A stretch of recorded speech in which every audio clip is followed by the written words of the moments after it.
Assalamualaikum warahmatullahi wabarakatuh. Perkenalkan, nama saya Erika Maulidia dengan NPM 0039. Saya di sini ingin menjelaskan seputar tentang mitigasi bencana.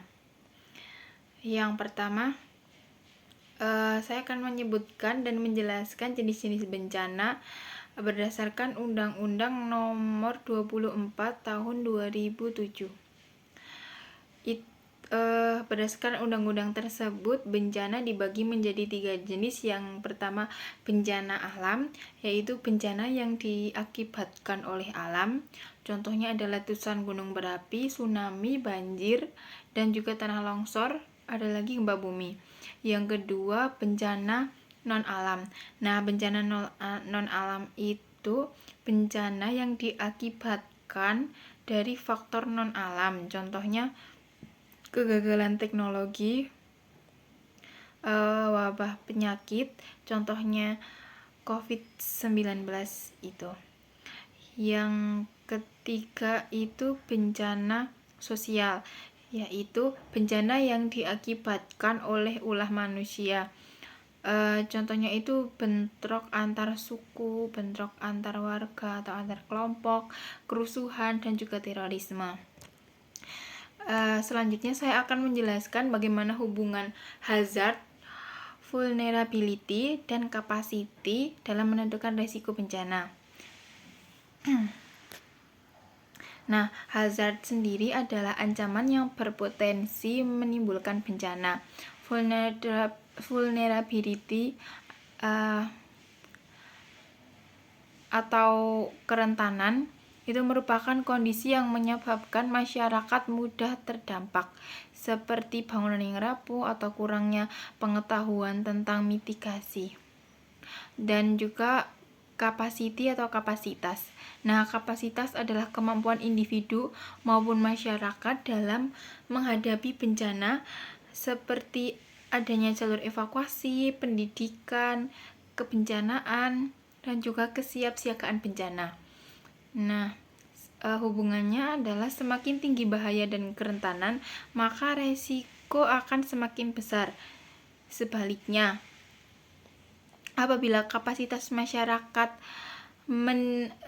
semakin tinggi, latihan evakuasi contohnya atau kesiapsiagaan mereka semakin tinggi, maka resiko bencana dapat dikurangi.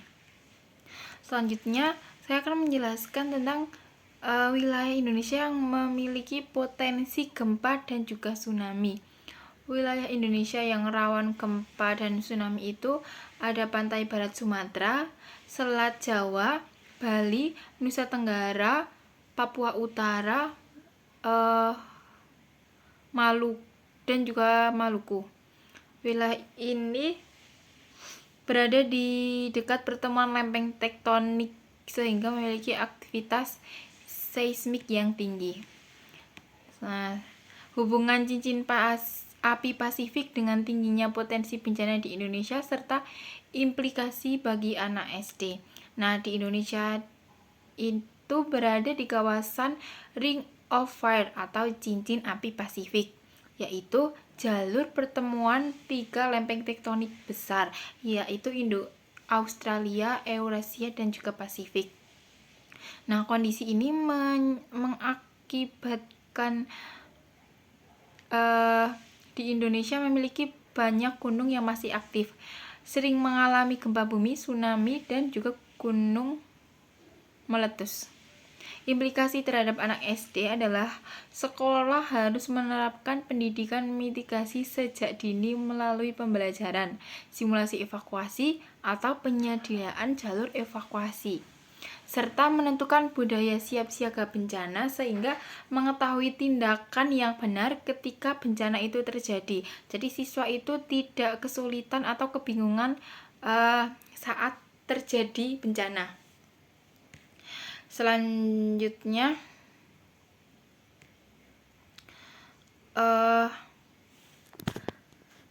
saya akan menjelaskan tentang perbedaan mitigasi struktural dan juga non-struktural. Mitigasi struktural adalah upaya mengurangi resiko bencana melalui pembangunan. Contohnya, membangun tanggul banjir, membangun bangunan tahan anti gempa atau tahan gempa. Yang kedua itu mitigasi non-struktural. Nah, mitigasi non-struktural adalah upaya mengurangi risiko bencana melalui kebijakan, pendidikan, dan peningkatan kapasitas masyarakat. Contohnya, sosialisasi kebencanaan kepada masyarakat, evakuasi simulasi bisa dilakukan, dan juga menyusun SOP dan peta jalur evakuasi yang benar. Selanjutnya, solusi apabila sekolah belum memiliki program siap siaga bencana. Saya sebagai calon guru, saya akan menginisiasi membentuk sekolah siap siaga bencana dengan membentuk tim siaga bencana sekolah, menyusun dan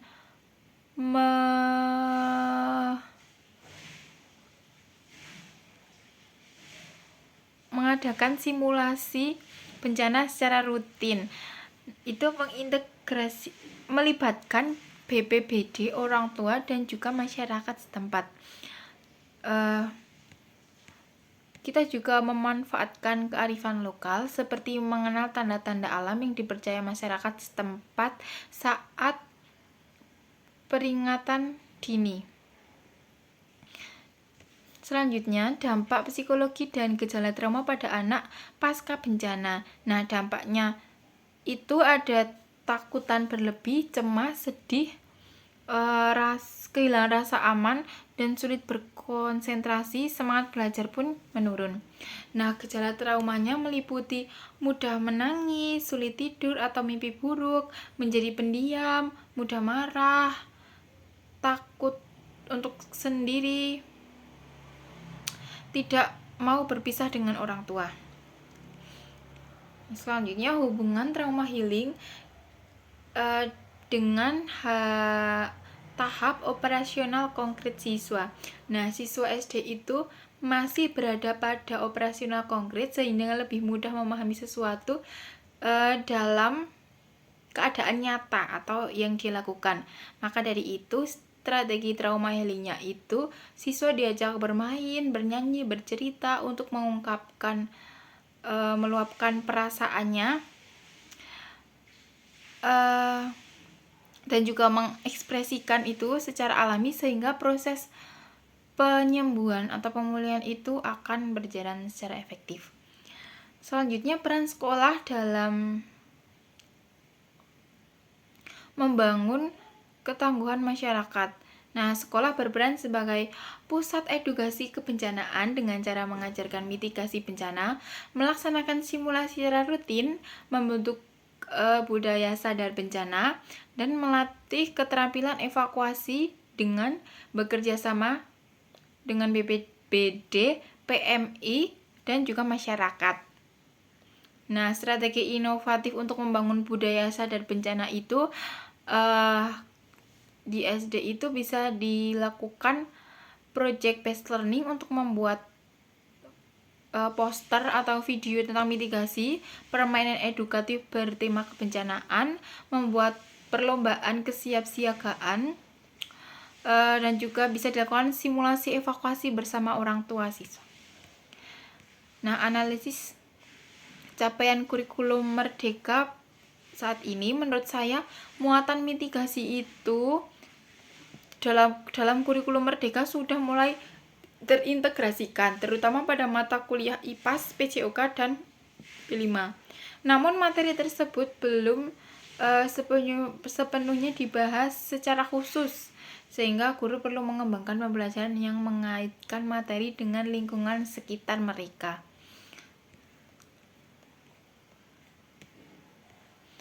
Hubungan perubahan iklim dengan peningkatan bencana itu apa sih?